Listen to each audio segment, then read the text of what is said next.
뉴스N이슈 2부 시작합니다. 정부가 오늘 오전 국민연금제도 개선안을 발표했습니다. 보험료율은 9에서 13%, 소득대체율은 40에서 50% 선에서 4가지 안이 공개됐습니다.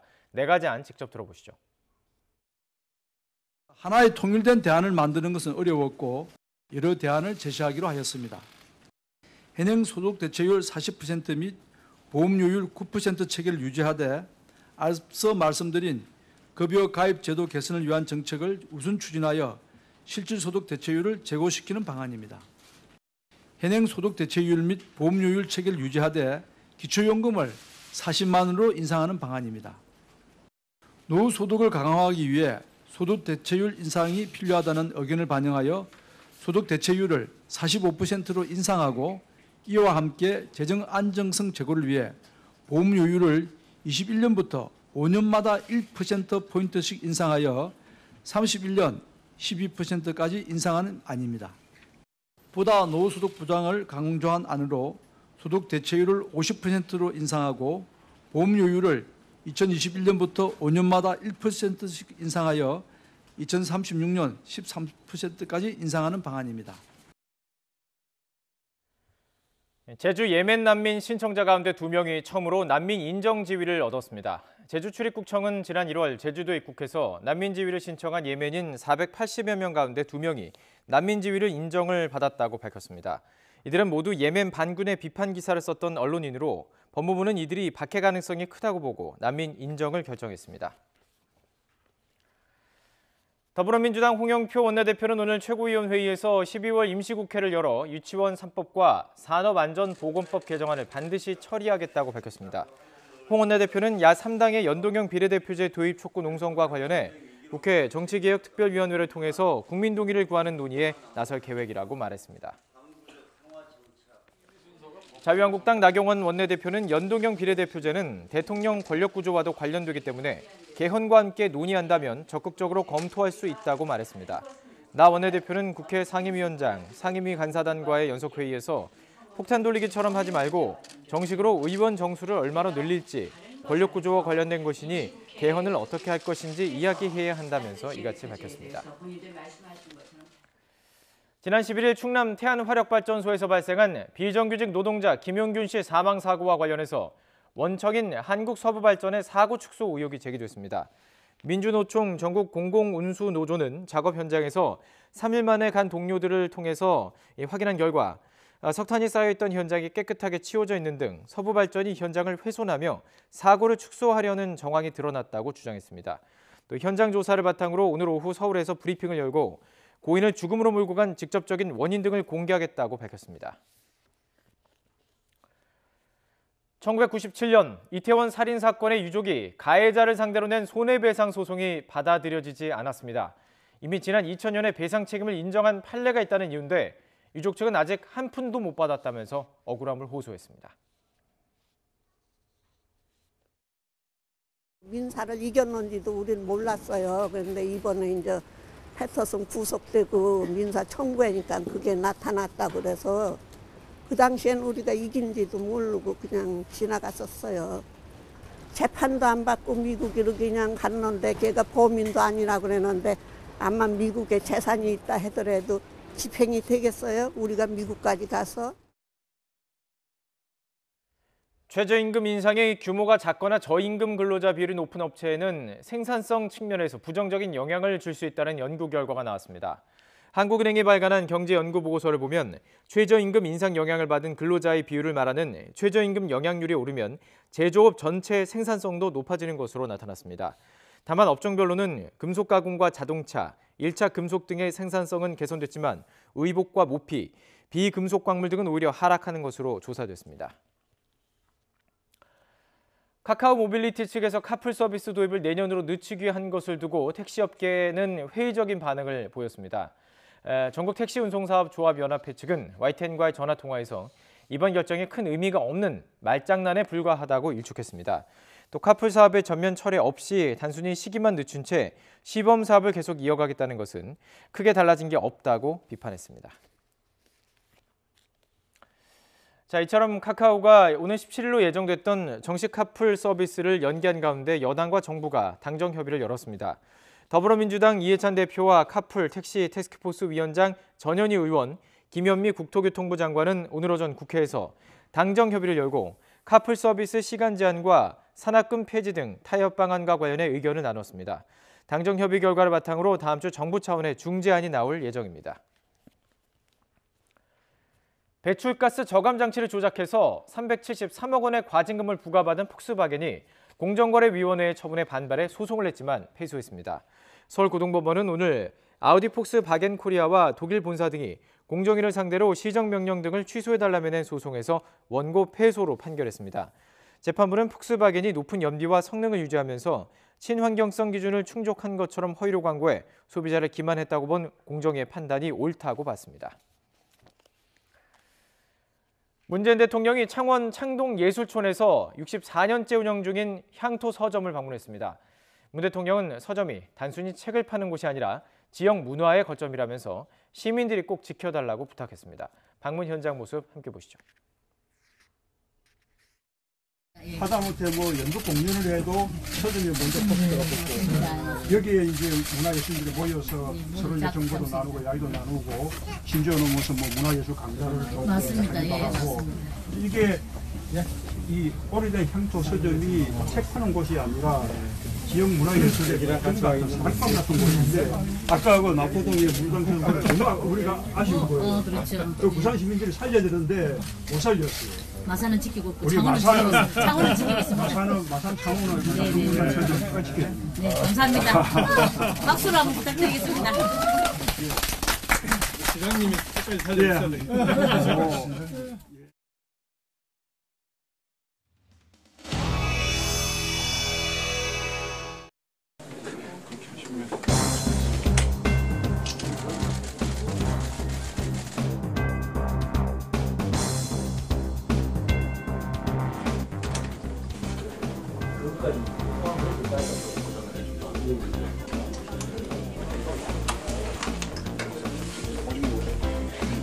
국민들이 쌀값 때문에 그러죠, 쌀값. 민주당이 농민들하고 반하는 그런 가격을 제시했잖아요. 농민들이 요구하는 안은 24만 원이에요. 19만 6천 원 제시한 거예요. 이게 농민들이 받아들이겠냐고. 그러니까 얼마나 절절하면 농민들이 민주당 대표님을 만나서 얘기 좀 해야 되겠다고 이렇게 왔겠어요. 근데 안 만나주시는 게 이게 좀 그렇죠? 그러면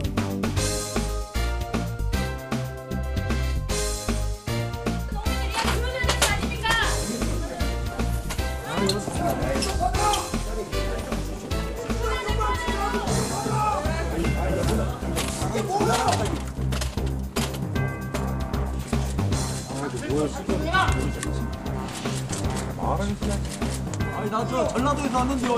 이해찬 의원 실제했습니다. 근데 이렇게 농민들 심정 이렇게 몰랐습니까? 이해찬 의원님 말이 안 되지 이거! 지지했던 열성 진짜입니다.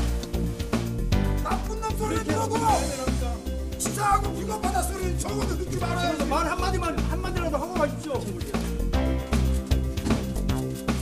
이해찬 의원님. 아이고 대표님! 더더군다나 국민들이 그렇게 지지해서 뽑아준 문재인 정부 민주당 대표님이 그러시면 됩니까? 국민들이 거의 저 전라도에서부터 여기까지 지금 왔는데 새벽부터 짜증나다. 선별 계세요. 대표님 그래도 뭐라고 한마디라도 좀 해주고 가십시오. 국민들 아예 안 만나시고 그냥 가시는 건가요, 대표님? 그렇습니다. 국민들 내면하고 지금 나가시는 겁니다. 소통 안 하는 것이 박근혜 정부하고 다른 게 뭡니까 지금? 할 일이 없어서 여기까지 올라온 게 아닙니까? 대표님 입장은 내실 건가요?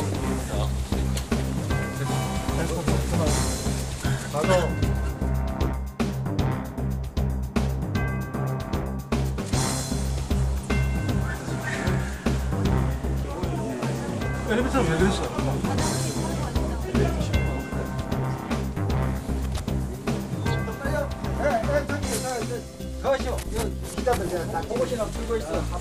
네, 저리 가시오! 이야기하고 있었어. 이제 동적 국민이라고 근데 민주당 다 없는데 자 화이팅!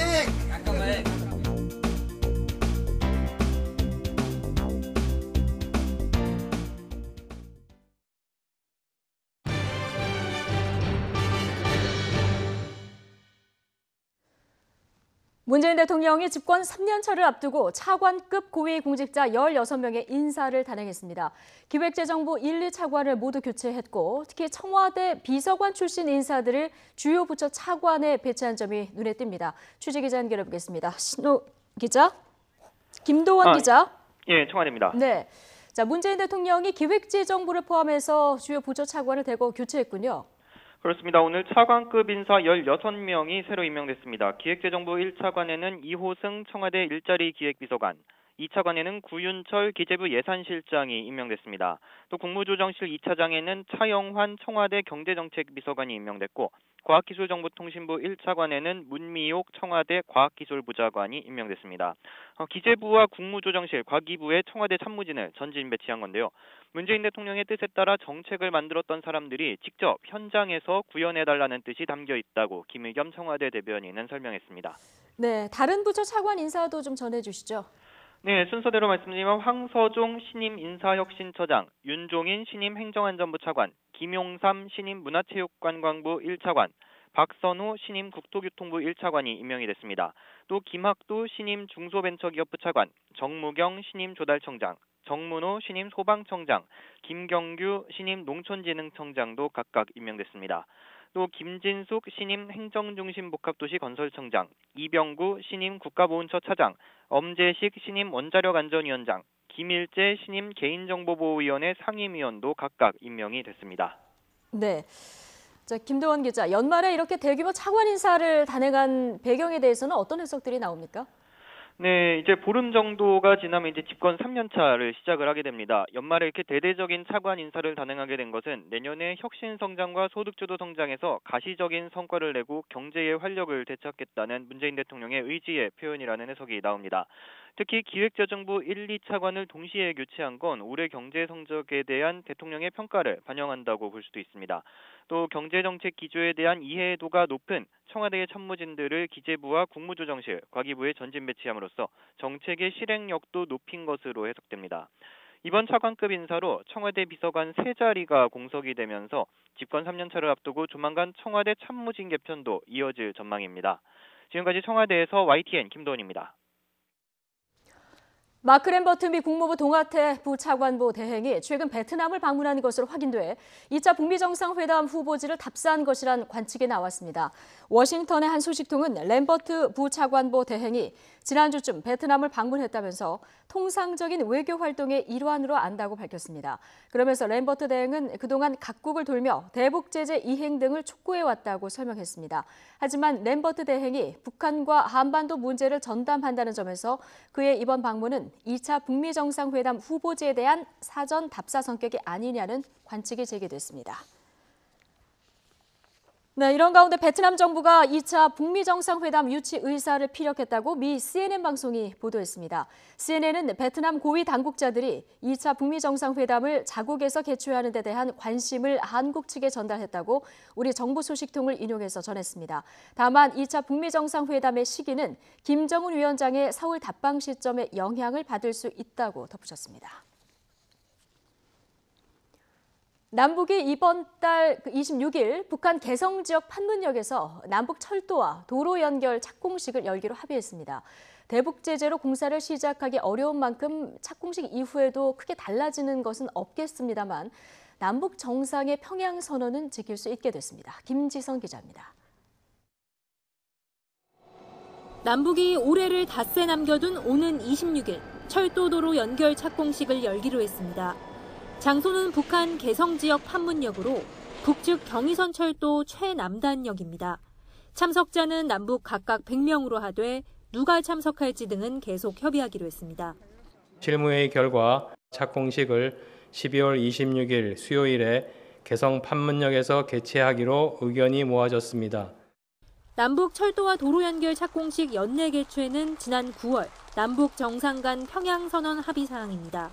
남북철도 공동조사가 석 달 넘게 지연되면서 덩달아 늦춰질 수 있다는 우려에도 불구하고 약속을 지킬 수 있게 된 겁니다. 하지만 북미 협상의 교착 국면이 계속되는 데다 대북 제재도 여전해 착공식 이후에도 실제로 삽을 뜨긴 어려운 상황. 통일부 당국자는 다만 남북이 향후 철도도로 연결과 현대화에 적극 협력하겠다는 의지를 보여주는 의미가 있다고 말했습니다. 정부는 대북 제재 위반 우려와 관련해선 북한과의 합의 내용을 미국 등과도 긴밀히 협의한다는 방침입니다. 판문역에서는 지난 2007년 12월에도 남북 간 첫 철도 운행 기념 행사가 열린 적이 있습니다.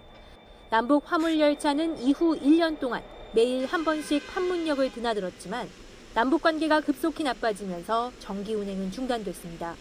YTN 김지선입니다. 통일부는 남북 산림 협력을 위한 우리 측 현장 방문단이 북한을 방문했다고 밝혔습니다. 산림청 임상섭 산림산업정책국장을 단장으로 하는 방문단은 지난 11일부터 4월 동안 황해북도 황주 122호 양묘장과 평양 중앙 양묘장을 방문하고 남북 간 실무 협의를 진행했습니다. 실무 협의에서는 산림 병해충 공동 방제와 양묘장 현대화 등 남북 간 합의 사항 이행에 대한 의견을 교환했고 북측에서는 산림총국 장용철 부국장을 단장으로 산림협력 관계자가 참석했다고 통일부는 전했습니다. 북한 선전 매체인 우리민족끼리는 내년도 우리 국방 예산이 전년 대비 8.2% 증액된 것과 관련해서 남북 선언과 군사 분야 합의에 대한 노골적인 위반이며 남북 관계 개선에 역행하는 것이라고 반발했습니다. 우리민족끼리는 개인 논평에서 군비 증강이 어떤 파국적 결과로 이어지는지에 대해서 심사숙고하고 경거망동하지 말아야 한다면서 이같이 주장했습니다. 한미양국이 내년부터 적용될 주한미군 방위비 분담금을 정하기 위한 10번째 회의를 진행했지만 최종 합의에 실패했습니다. 외교부는 이번 회의에서 대부분 사안에 합의하고 문안을 정리했지만 총액을 비롯한 한두 가지 쟁점에서 입장차를 좁히지 못해 최종 합의에 이르지 못했다고 밝혔습니다. 외교부는 앞으로 양국 대표뿐 아니라 전국의 모든 채널을 가동해서 협의를 이어간다는 계획입니다. 애플이 텍사스 오스틴에 대규모 투자 계획을 내놓으면서 15,000개의 새 일자리를 만들겠다고 발표했습니다. 중국에서 만든 아이폰에도 관세를 부과할 수 있다는 트럼프 대통령의 압력이 통했다. 이런 분석도 나옵니다. 뉴욕에서 김영수 특파원입니다. 캘리포니아주에 본사를 둔 애플이 미 중부 텍사스 오스틴에 10억 달러, 우리 돈 1조 1천억 원의 투자 계획을 발표했습니다. 이미 오스틴에 두 곳의 대규모 애플 단지가 있지만 추가로 건물을 더 짓겠다는 겁니다. 오스틴 사옥에는 엔지니어링과 연구개발, 재정과 판매, 컴퓨터 지원 부문 인력들이 근무할 예정이며 15,000명이 새로 채용될 예정입니다. We'll start with 5,000 seats in the first phase, and we'll have the ability to expand to 15,000 in total over time. This makes Apple Austin's largest employer, and we're incredibly proud of that. 애플은 또 시애틀과 샌디에이고, 컬버시티에도 새 사무소를 열기로 했고 뉴욕과 보스턴에서도 수백 명의 인력을 더 뽑기로 했습니다. 팀 쿡 최고 경영자는 성명을 통해 미 전역에 새로운 투자와 일자리, 기회를 창출하게 돼 자랑스럽다고 말했습니다. 이번 투자는 향후 5년간 2만 개의 일자리를 만들겠다고 한 올해 초 약속의 일환입니다. 하지만 미국 우선주의를 외치는 트럼프 대통령의 압력이 통했다는 분석도 나오고 있습니다. 미국 언론들은 중국에서 만든 아이폰에도 10%의 관세를 부과할 수 있다는 최근 트럼프 대통령의 발언도 영향을 미쳤다고 보도했습니다. 트럼프 대통령은 지난 6월에도 애플이 중국이 아니라 미국에서 제품을 만들면 관세를 물지 않을 것이라고 말했습니다. 뉴욕에서 YTN 김영수입니다. 바닷속에서 찾은 고려시대 문화재를 한자리에서 볼 수 있는 전시가 열립니다. 문화재청 국립해양문화재연구소는 고려 건국 1100주년 기념 바다에서 찾은 고려의 보물들 전시를 오늘 개막한다고 밝혔습니다. 이번 전시는 새로 완공된 국립태양해양유물전시관에서 열리는 첫 전시로 인천, 경기, 충청 해역에서 발견된 수중문화재 3만여 점 중 200여 점의 고려 유물을 선별해서 소개합니다.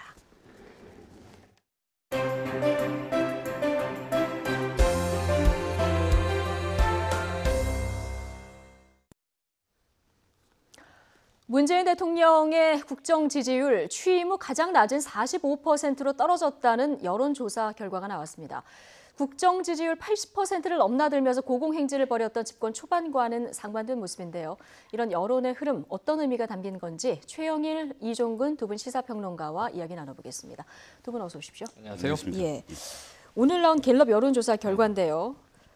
국정 운영 지지도 취임 후에 가장 낮은 지금 45%를 찍었거든요. 그래프로 저희가 그래픽으로 준비를 해봤습니다만은 긍정이 45%, 부정이 44%, 간극이 지금 1%포인트 차로 좁아들었습니다. 그렇죠. 또 이제 이 표본 오차도 있기 때문에 뭐 사실상 우리가 붙었다 이런 표현을 쓰는데요. 네. 그러니까 찬반 여론이 이제 팽팽하다 이렇게 분석할 수 있겠습니다.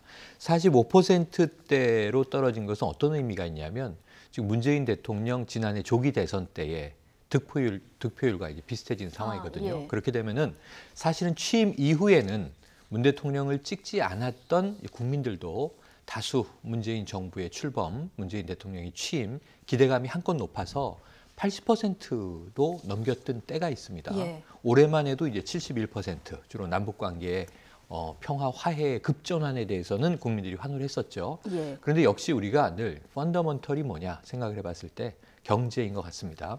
경제 기조 때문에 지금 계속 떨어지는 추이를 보이고 있는 가운데 이 경제적인 이슈에 파생되는 사건들이 계속 터지고 있어요. 이게 일종의 안전 문제들이죠. 우리가 최근에 보고 있는 온수관 파열이라든가 또 이 KT의 통신구 문제, KTX 강릉선 탈선, 국민 그 안전 문제. 예, 그런데 이 이제 바로 엊그제 김용군 씨의 이 사망을 보면 또 이 위험의 외주화 문제가 구조적인 문제로 드러나고 있지 않습니까? 그래서 사실은 1년 반 동안 적폐청산을 달려왔는데 아직 해결되지 않은 숙제가 많다는 점에서 국민 실망감이 일부 연말에 작용하고 있다. 이렇게 분석을 해봅니다. 경제 문제 플러스 국민들 안전에 대한 어떤 위험 문제 이런 부분이 이제 두루두루 영향을 미쳤을 것이다. 이런 분석을 해주셨는데 1%포인트 차로 지금 줄어들지 않았습니까? 이 긍정과 부정이. 정부에서는 일단 이게 크로스되면 안 되는 상황이기 때문에 굉장히 비상일 것 같아요. 네, 그렇습니다. 크로스되면 왜 안 되냐면 자, 집권 2년차, 3년차의 역대 대통령 그 크로스, 데드 크로스라고 보통 그냥 말씀을 드리면 크로스되는 것들을 한번 찾아봤습니다. 그러니까 김영삼 전 대통령은 2년차 3분기에 데드 크로스가 일어났고요. 김대중 대통령은 3년차 2분기, 박근혜 대통령은 3년차 2분기, 그리고 노무현 대통령과 이명박 대통령은 1년차 2분기에 데드크로스가 일어났습니다. 네, 데드크로스가 왜 위험하냐. 한번 이것이 부정이 긍정을 넘어서면 다시 회복하는데 사실 굉장히 힘들다. 그러니까 역대 그 추세선 그래프가 거의 다 그렇게 나타나요. 물론 이명박 대통령과 노무현 대통령은 너무 초기에 데드크로스가 일어났기 때문에 집권 2년차, 3년차에서 한 번은 다시 한 번 이렇게 꺾이거든요. 하지만 데드크로스의 그 경향을 김영삼 전 대통령부터 쭉 보면 위험하다. 그러니까 한 번 꺾이면 다시 회복이 안 된다. 이런 어떤 징크스가 있습니다. 그럼 이 격차를 좀 벌리려면 어디에 가장 주력을 해야 되는 겁니까? 일단 예측 가능한 정치가 좀 필요할 것 같아요.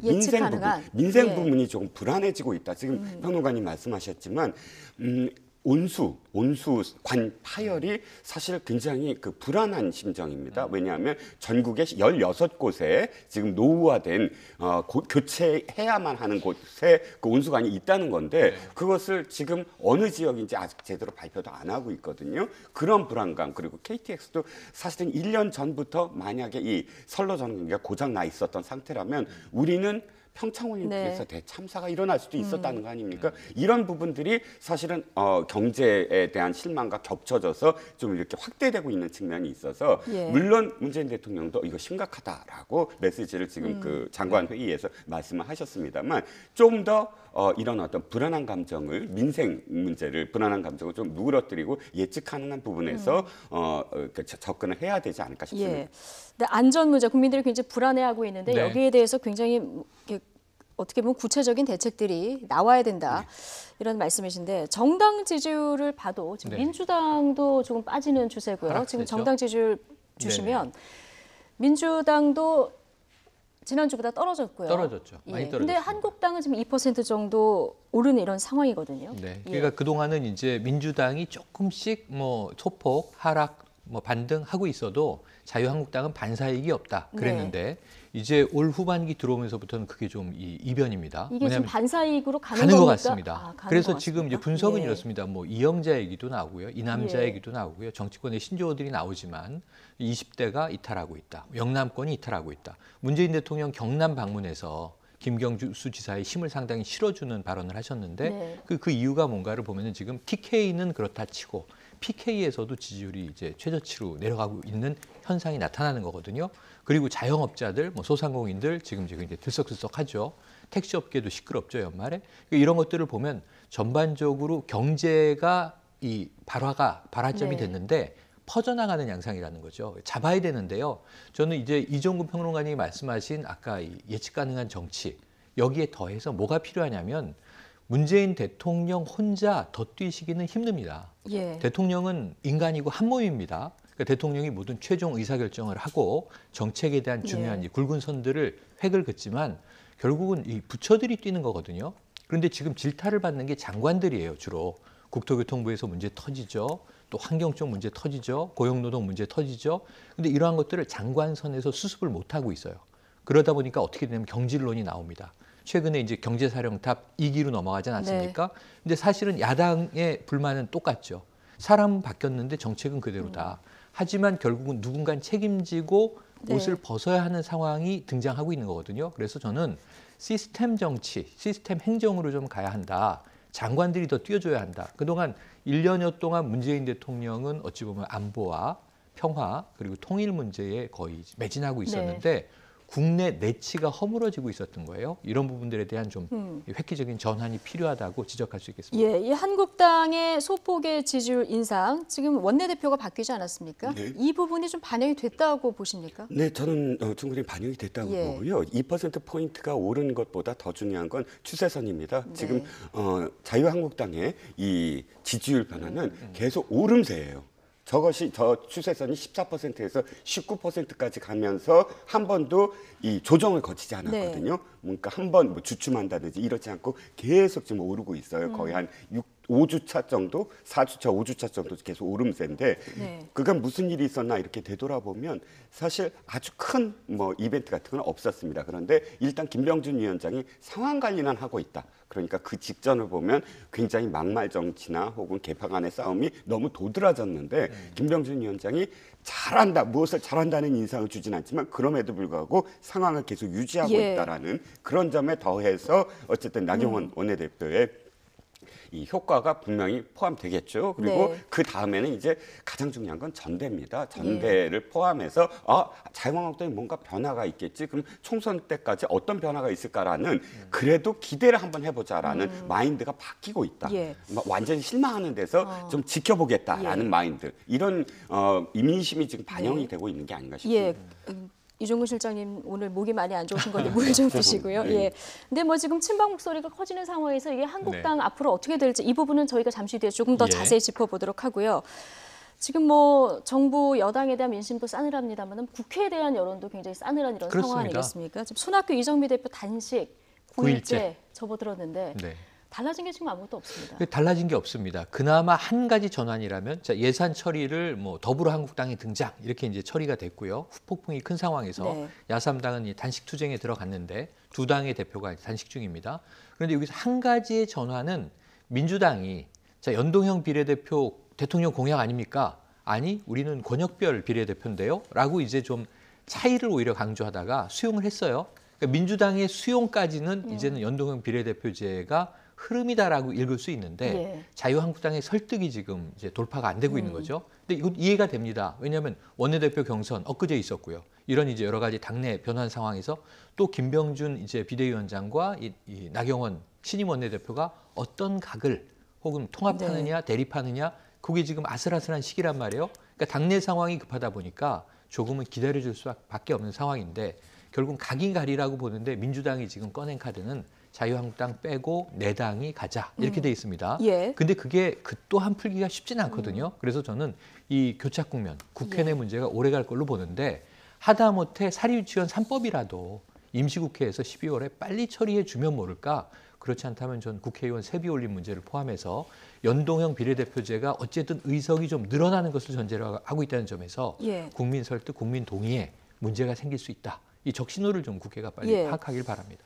아마 지금도 진행되고 있을 것 같은데 문희상 의장하고 여야 그 5당 원내대표 끝났습니다. 예, 네. 끝났습니까? 네네. 나경원 원내대표가 당선된 이후 처음 이제 만나는 자리인데 네네. 지금 나경원 원내대표 같은 경우는 연동형 비례대표제에 대해서 부정적인 이런 네. 입장이거든요. 그건 조금 잘못 알려진 예. 것이고요. 이 지금 부정적인 입장이라는 게 어떤 뜻이냐면 어제 9시 반 정도에 나경원 원내대표가 퇴근을 하면서 사실은 로텐더홀에 그 손학규 대표를 만났어요. 만나서 이제 위로를 하면서 한 말이 네. 현재는 지금 당내 일부에서 연동형 비례대표제에서 에 대해서 부정적이다라고 이야기를 하면서 그러나 어쨌든 의총을 열어서 당론을 한번 정리를 해보겠다. 빨리 단식을 푸셔라. 이런 이야기가 약간 와전이 돼서 마치 지금 나경원 원내대표의 개인적인 생각이 부정적이다. 라고 지금 이렇게 지금 표현되고 있는 것 같은데 이 점과 관련해서는 오늘 김관영 원내대표가 제가 좀 전에 끝났다고는 했지만 원래 10시 20분에 만나서 한 20분 만에 끝났습니다. 근데 5시에 다시 모이기로 했고요. 그런데 김관영 연장선상에 있군요, 지금. 네네. 김관영 원내대표가 지금 기자들을 만나서 이렇게 얘기했어요. 고맙다. 그러니까 나경원 원내대표에 대해서 고맙다. 왜냐하면 일단은 두 가지인데 하나는 그렇게 일단 그 손학규 대표를 만나준 점 그리고 당에 대한 어떤 입장을 밝혀준 점 그리고 마지막으로 나경원 원내대표가 지금 새롭게 제안한 게 있습니다. 어저께 그 손학규 대표를 만나서 제안한 게 사실은 이게 그냥 연동형 비례대표제만 갖고는 안 된다. 권력 구조도 바꿔야 된다. 이유는 딱 한 가지죠. 지금 우리나라는 미국과 같은 대통령 중심제입니다. 그러면 미국은 비례대표가 있나요? 없어요. 양당제입니다. 그런데 연동형 비례대표제를 표방하는 모든 나라들, 독일, 오스트리아, 일본 모두 다 이 분권형 의원 내각제거든요. 그렇기 때문에 권력 구조가 마치 대통령 중심제를 갖고 있는데 연동형 비례대표제를 하면 어떻게 되냐면 서로 충돌을 할 수밖에 없다. 대통령이 자기가 뭘 할 수가 없다. 그러니까 권력 구조를 같이 얘기해야 된다라고 어저께 얘기를 했는데 어쨌든 김관영 원내대표도 그거 받아들였습니다. 그건 맞는 얘기다. 바른미래당도 계속 그걸 주장했다. 그러니까 저는 어쨌든 지금 조금씩 진전이 있다라고 지금 봐야 된다는 거죠. 예.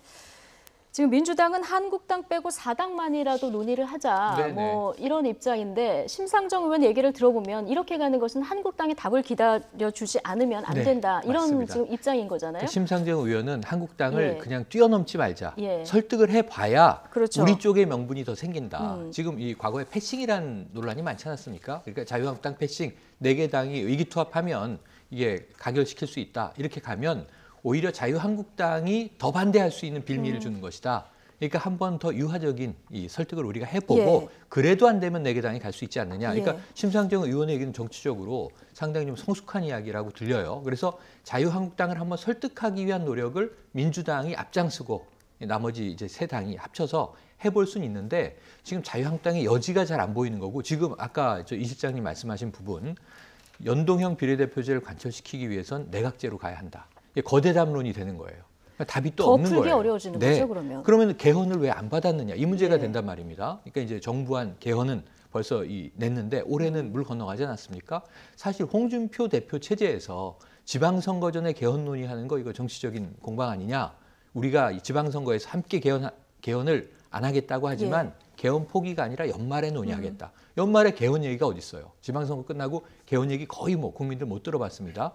오히려 갑툭튀라 그러죠. 갑자기 툭 튀어나온 게 연동형 비례대표예요. 근데 이걸 또 연계해서 내각제로 가는 권력구조 개편하자? 그럼 이거는 연동형 비례대표를 내후년 총선 때 적용 못하겠다라고 물 건너가는 얘기가 되는 거예요. 또 이 뜬구름 잡는 얘기가 시작될 겁니다. 그런 면에서는 민주당과 4개 당이 연동형 비례대표제도 절대적인 어떤 법칙이 아니기 때문에 또 수정해 나가면서 활용이 돼야 되겠죠. 다만 지금 의회는 뭐 대통령과 충돌 안 합니까? 계속 충돌하고 정부 법안 통과 안 시켜주긴 마찬가지인데 연동형이 됐을 때 의석이 만약 330에서 360으로 늘고 정당이 더 많겠죠. 원내 교섭단체가 더 복잡하겠죠. 근데 지금 이미 나머지 3개 당이 동의 안 하면 한 걸음도 못 나가는 상황이니 제가 보기에는 뭐 연동형에 대해서는 국민적 설득이 제일 큰 장애 요인인데 그럼 국회의원들이 무엇을 내려놓고 의석을 늘리겠다고 할지 이걸 빨리 좀 정하는 게 옳은 방향일 것 같습니다. 일단 뭐 만나서 협의를 해야 뭐 의견차도 좁혀지고 할 텐데 오늘 원내대표 회동에서 뭐 임시국회라도 합의가 될지 좀 지켜봐야 될 것 같은데요. 자, 하나만 짧게 여쭤보겠습니다. 지금 바른미래당에서는 손학규 대표 따라서 릴레이 단식하고 있지 않습니까? 네네. 그런데 지금 이 단식과 관련해서 당이 오히려 둘로 나눠주고 있다 이런 얘기가 나오는데 이건 네. 어떤 얘기입니까? 셋으로 나눠지는 것 같아요. 네, 제가 셋으로 보기에는. 나눠지는 것 같아요. 둘도 아니고. 일단 하기로 했습니다. 그런데 그중에서 17명, 30명인데 17명만 지금 릴레이 단식에 참여를 네. 하는 거예요. 그런데 보면 세 부류라는 게 이거죠. 그다음에 바른정당의 일부 의원들은 거의 그러니까 6명이 지금 불참하겠다. 그러니까 네. 뭐, 아니 불참하겠다라기보단 의사를 표명하지 않고 있는 것이고요. 네. 세 부류라는 건 또 한 부류가 일단 박선숙 의원이나 그다음에 이상돈 의원을 포함한 3명 민주평화당 기존의 활동을 하고 마음은 있는 민주평화당에 아예 그냥 예. 마음이 떠나 있는 예. 이분들은 사실은 거의 뭐 당무나 뭐 이 당에 대한 어떤 애정이 전혀 없는 분들이기 예. 때문에 이 내부는 완전히 제외를 하고 그래서 17대 6대 4 이런 어떤 지금 경향을 보이고 있는데 제가 유승민 의원이 강연 정치를 할 때 아마 이 방송에서 그 말씀을 드렸을 겁니다. 아무래도 굉장히 많은 여지를 지금 두고 있는 발언이다. 그날 발언이. 예. 그러니까 뭐 직접 찾아오지 않아서 그게 예가 아니다거나 네. 혹은 뭐 아직 내가 확답을 주지 않았다거나 이 발언들이 굉장히 여지가 있는 발언이다라고 말씀을 드렸는데 그것이 지금 드러나고 있는 것이 아니냐. 예. 지금 6명은 거의 다 유승민 의원계라고 포함된 뭐 지상 의원이나 이혜훈 의원이나 뭐 이하경 의원 이런 분들이거든요. 예. 그렇기 때문에 바른미래당의 지금 내 그 속사정이 아예 드러나고 있다라고 보여집니다. 이 단식 농성으로 지금 속사정까지 드러나는 이런 상황이 돼버렸다. 보수 통합과 관련해서 바른미래당 의원들의 한국당 복당설 예전에 나왔었는데 이 부분이 앞으로 또 어떻게 그렇습니다. 전개가 될지 좀 지켜봐야 될 것 같고요. 다음 주제로 좀 넘어가 보겠습니다. 바른미래당의 이현주 의원 그리고 방송인 김미화 씨 사이에 설전이 벌어졌습니다. 발단은 이현주 의원이 김미화 씨를 저격하면서 시작이 된 건데 어떤 일이 있었는지 먼저 차윤주 앵커의 앵커 리포트 보시겠습니다. 문재인 정부의 화이트리스트가 있다. 바른미래당 이현주 의원이 지난 11일 SNS에 현 정부의 지원과 특혜를 받는 명단이 있다면서 방송인 김재동 씨 그리고 김미화 씨를 언급해서 논란이 일었습니다. 특히 김미화 씨에 대해서는 남북철도 추진위원장, 정식 명칭 동해북부선 연결 공동추진위원장이라고 언급하면서 자리에 맞지 않는 사람을 위원장 자리에 앉혔다라고 비판했는데요. 결론부터 말하면 남북철도추진위원회라는 곳은 없습니다. 김미화 씨는 동해북부선 연결 공동추진위원장인데 이 추진위는 정부기관이 아닙니다. 그러니까 나라 돈 쓰는 것과도 무관합니다. 비영리 사단법인 희망레일이라는 곳에서 출범한 민간 단체입니다. 단체 측에서는 일반 시민의 기부를 받아서 운영하는 만큼 대중적 인지도가 높은 김미화 씨에게 위원장을 부탁한 것이고 정부와는 전혀 관계가 없다고 강조했습니다. 당사자인 김미화 씨도 이현주 의원에게 가짜뉴스 퍼뜨리지 말아라, 봉사했을 뿐이다 라면서 사과를 요구하고 나섰는데요. 이현주 의원은 다시 페이스북에 글을 올려서 과연 철도와 관련한 어떤 역할을 했기에 그 자리에 갈 수 있었는지 라면서 문제를 다시 제기했습니다. 네, 가짜뉴스 공방 양측의 의견 들어보셨는데 이게 처음에 이현주 의원이 얘기를 한 것은 남북철도 추진위 공동추진위원장이다. 이걸 맡고 있다 이렇게 얘기했는데 지금 정리를 한 거 보면은 이거는 아예 지금 국토부에서는 이런 기구가 없다 이렇게 얘기를 한 상황이고요.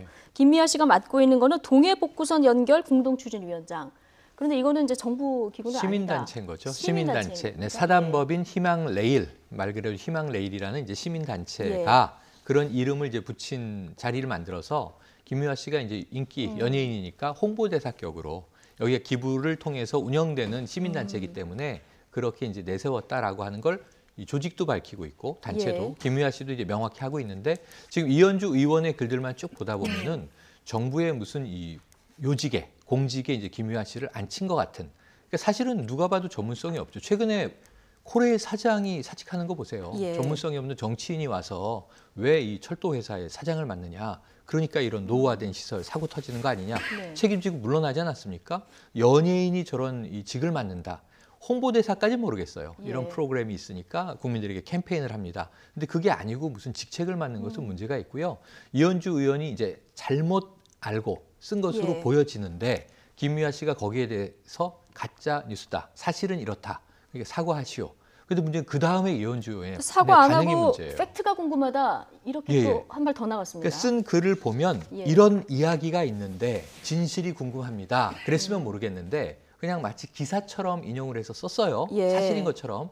그러면 이 내용은 사실이 아니지만 하고 또 이제 다른 이야기를 반박할 수도 있는데 본인이 올린 글에 떠 있잖아요. 근데 나도 팩트가 궁금하다. 그러고 사과할 용의를 이제 밝히지 않음으로써 이 평행선을 긋고 있는데 이것은 지금 유력 정치인인데 여러 가지 정치적 행보가 주목받고 있는 분이죠. 이현주 의원이. 또 자유한국당 하느냐 마느냐 한번 논란도 있었는데 그런데 이제 이런 어찌 보면 방송인과 다툴 일인가 하는 점에서는 이현주 의원은 지금 여러 가지로 좀 투쟁적인 면모를 보이기로 결심을 한 것 같아요.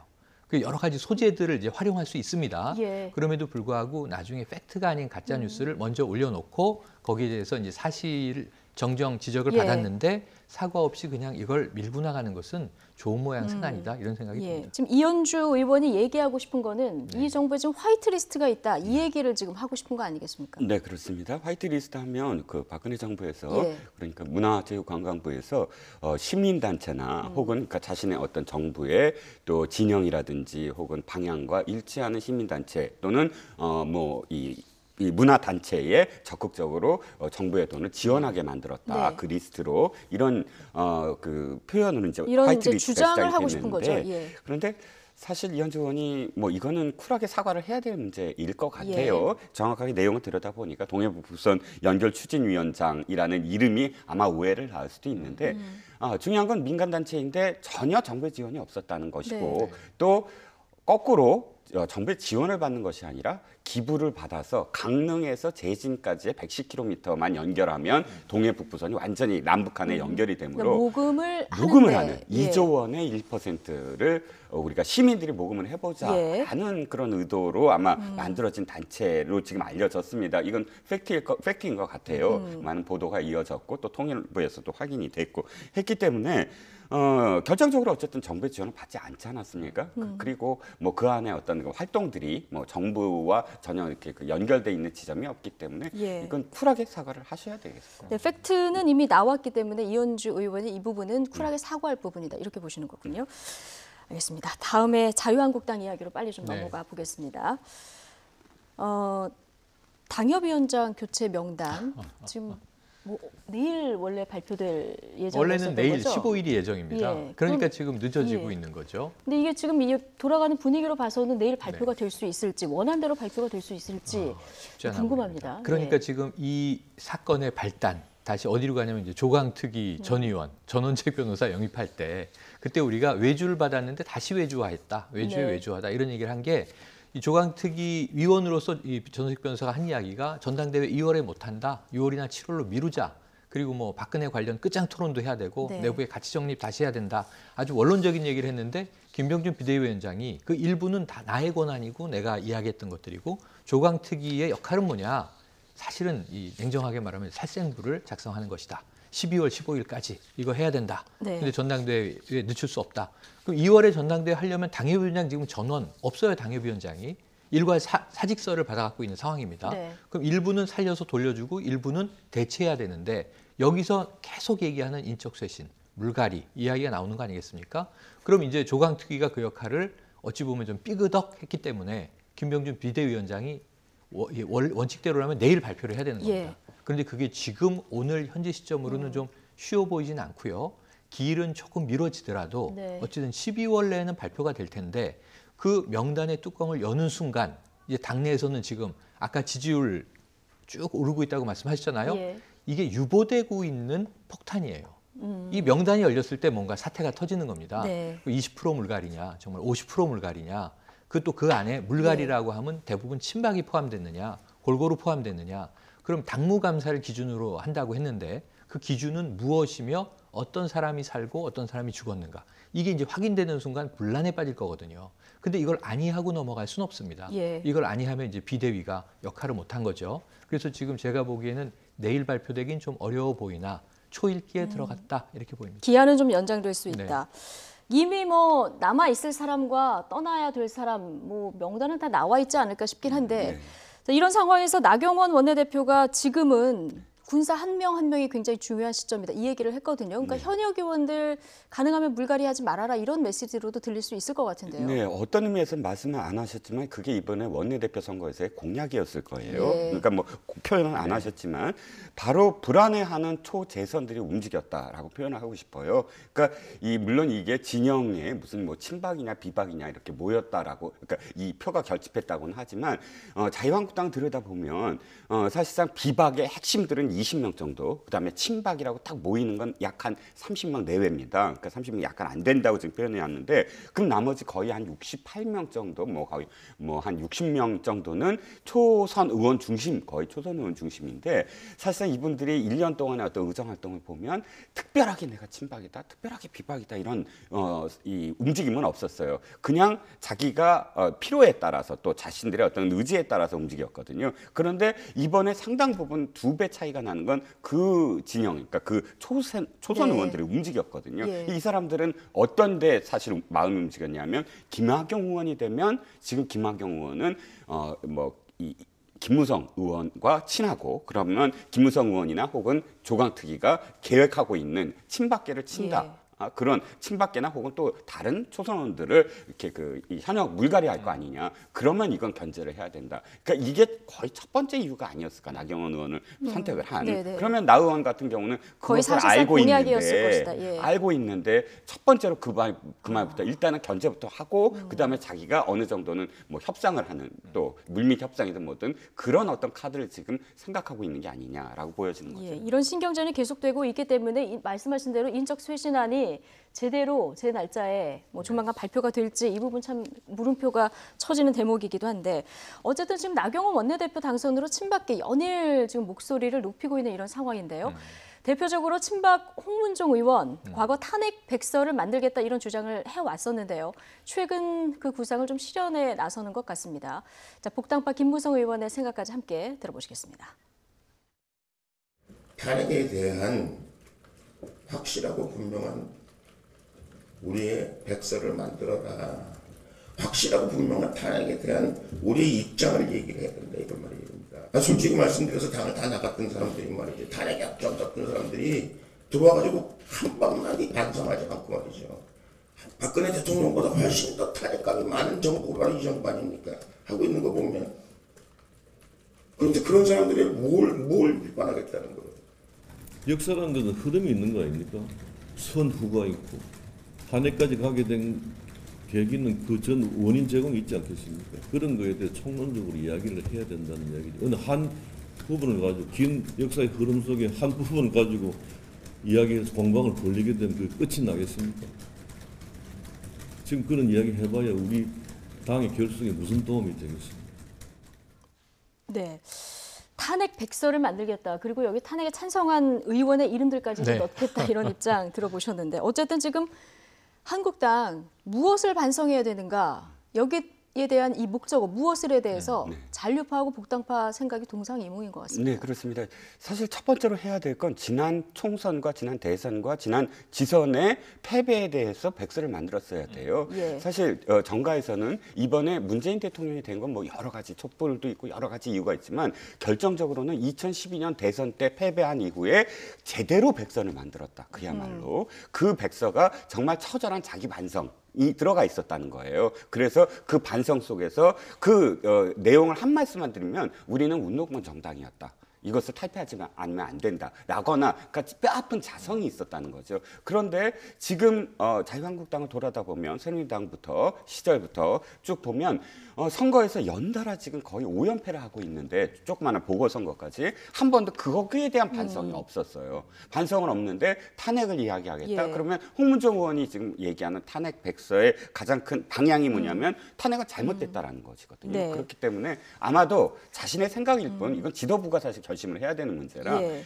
일단 친박의 어떤 생각을 지금 자기가 대변하고 있다라는 예. 걸 좀 표시한 게 아닌가 싶습니다. 뭐 어쨌든 한국당에서는 탄핵이 잘못됐다. 박근혜 대통령은 지금 불구속 재판을 해야 된다. 이런 결의안까지 만들자. 이런 목소리가 나오는 상황인데, 자, 그런가 하면 박근혜 전 대통령 탄핵 2년을 맞은 태극기 집회, 여기에서요. 일명 탄핵 칠적에 대한 강한 규탄도 이어졌습니다. 이 목소리 들어보시겠습니다.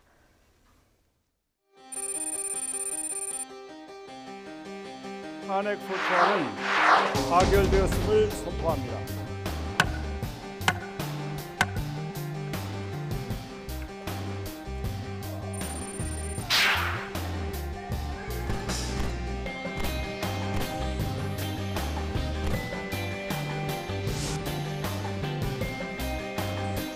이 칠정이는 무슨 죄를 지었는가?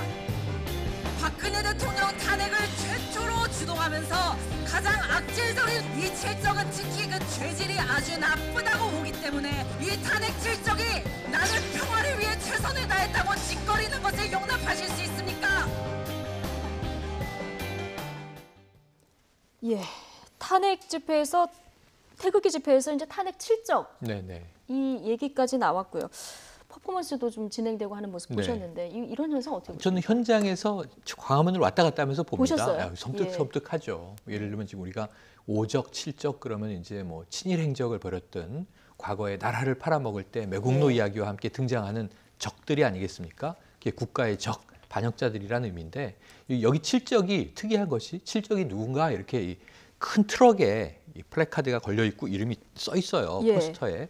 그런데 다 지금 이제 자유한국당, 일부는 바른미래당, 하태경 의원 같은 경우 지금 저희가 작게 표시가 되어 있습니다만 7명이 나옵니다. 김무성, 있죠. 정진석, 권성동, 김성태, 유승민, 이혜훈, 하태경 네. 다 동등하게 불러드려야 될 것 같으네요. 예. 근데 이렇게 7명인데 다 누구냐 하면 과거 새누리당 의원들입니다. 그러니까 사실 탄핵이 가결될 때는 국회에서 훨씬 다수의 의원들이 탄핵에 찬성했기 때문에 헌재로 넘어가게 됐던 걸 우리가 알고 있죠. 예. 그런데 이 수많은 사람들을 다 예를 들면 뭐 200적 이렇게 부르는 게 아니라 7적이라 함은 사실은 같은 편. 박근혜 대통령이 늘 얘기했듯이 배신자를 더 싫어하는 이 또 일명 태극기 부대의 속성이다 이런 생각이 듭니다. 예, 그런데 지금 이 의원들의 휴대전화가 공개가 돼서 네. 지금 문자 폭탄을 받고 있는 이런 상황이에요. 네, 그렇습니다. 뭐 하태경 의원도 그걸 직접적으로 공개를 하고 하는데 예. 결국은 이 문제는 사실은 뜨거운 감자입니다. 이 문제를 어떻게 딛고 일어서느냐가 자유한국당의 어떤 미래가 담보가 될 텐데 좀 더 미래를 봐야 된다. 과거가 중요한 것이 아니라 자유한국당이 지금 이렇게 몰락을 하면서 보수라는 가치에 대해서 공유를 하던 사람들이 갈 곳이 없어지지 않았습니까? 근데 또다시 과거에 무엇이 잘했다 잘못했다라는 논쟁으로 그냥 발목이 잡힌다면 그러면 자유한국당이나 보수 진영은 언제나 그 뚜렷한 어떤 이슈를 갖고는 있으나 소수파에 그냥 전락한다는 거죠. 소수파로만 그냥 전락해서 그것을 계속 국회 내에서 자신을 실현하지 못한다. 가치를 실현하지 못하는 당으로 전락할 가능성이 크다는 거죠. 탄핵에 대한 찬반 논란, 한국당 앞으로 나아가려면 반드시 풀고 넘어가야 되는 문제다. 이 얘기를 좀 해주셨습니다. 두 분 얘기는 오늘 여기까지 듣겠습니다. 최영일, 이종근 두 분 시사평론가와 함께했습니다. 고맙습니다. 고맙습니다. 네, 뉴스 앤 이슈 이제 끝난 거 아니고요. 잠시 뒤 3부에서 다시 뵙겠습니다.